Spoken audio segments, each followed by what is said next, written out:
கொஞ்ச நேரத்துக்கு முன்னாடி என்ன சொன்னீங்க? அம்மா மனசு சந்தோஷமா இருந்தாதான் பிள்ளைங்க வாழ்க்கை நல்லா இருக்கும்னு பஞ்ச் டைலாக்லாம் பேசுனீங்க. அதெல்லாம் பேச முதல்ல உங்களுக்கு தகுதியே இல்லை.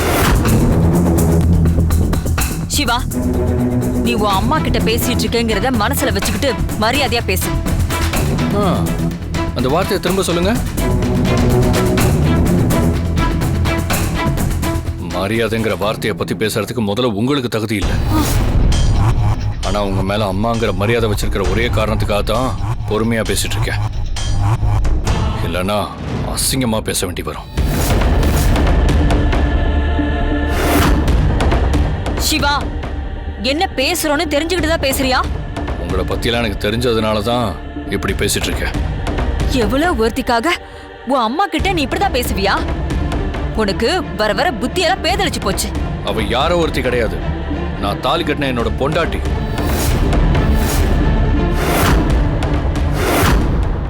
எவ்வளவு தைரியம் இருந்தா ஏன் முன்னாடியே என்னோட சக்தியை ஜெயிலுக்கு அனுப்புவேன்னு சொல்லுவீங்க? உண்மையான அக்யூஸ்ட் யாருன்னு தெரியாதனால அவங்க சக்தியை கூட்டிட்டு போயிருக்காங்க. நீங்க எதுக்கும் மனசை தைரியமா வச்சுக்கோங்க. ஏன்னா ஜெயிலுக்கு போய் வருஷ கணக்கில் தண்டனை அனுபவிக்க போறது உங்க புள்ள சந்தோஷ் தான்.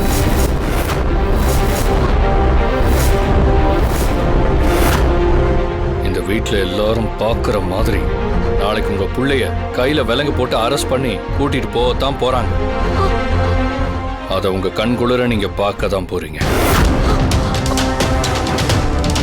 அச்சோ, நான் தான் இவனுக்கு எப்படி தெரிஞ்சது?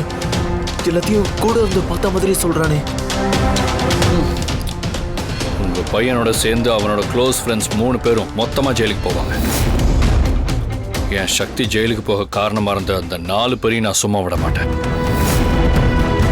சிவா, நான் சொல்றத கொஞ்சம் பொறுமையா கேளுடா. சந்தோஷ் உன் கூட பிறந்த தம்பி.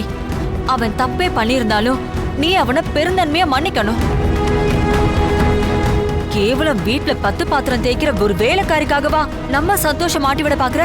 அம்மா, மறுபடியும் அவளை திரும்ப திரும்ப வேலைக்காரின்னு சொன்னீங்க. அப்புறம் என் வேற முகத்தை நீங்க பார்க்க வேண்டியிருக்கும். உங்களுக்கு வேணா அவ வேலைக்காரியா இருக்கலாம், ஆனா எனக்கு எப்பவும் அவ மகாராணி தான். உங்களுக்கு உங்க பையனோட சந்தோஷம் எவ்வளவு முக்கியமோ அதே மாதிரி என் பொண்டாட்டியோட சந்தோஷம் எனக்கு முக்கியம்.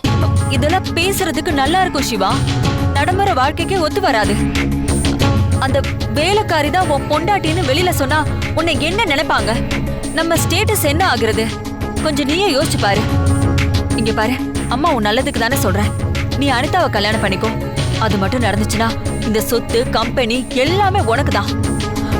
அதை விட்டுட்டு எங்க இருந்து ஓடி வந்தவளுக்காக உன் கூட பிறந்த தம்பிய போய் மாட்டி விட பாக்குறியே, உனக்கு ஏதோ புத்தி கெட்டு போச்சுன்னு நினைக்கிறேன். புத்தி கெட்டு போனது எனக்கு இல்லம்மா, உங்களுக்கு தான். அதனாலதான் எப்பவுமே உங்க புத்தி தப்பு தப்பா யோசிச்சுட்டு இருக்கு. எல்லாம் என்ன சொல்லணும்? இத்தனை நாளா அம்மா தம்பின்னு நீங்க செஞ்சதெல்லாம் பொறுத்துட்டு போனனாலதான் இப்ப நான் என் வாழ்க்கையை தொலைச்சிட்டு நிக்கிறேன். இனிமே என்னோட வாழ்க்கையை என் சக்திக்காக நான் வாழணும். இந்த உலகத்துல எல்லாரையும் விட எனக்கு என் பொண்டாட்டி சக்தி தான் முக்கியம். சக்தியை வெளியே கொண்டு வர்றதுக்காக நான் எந்த அளவுக்கு வேணாலும் ரிஸ்க் எடுப்பேன்.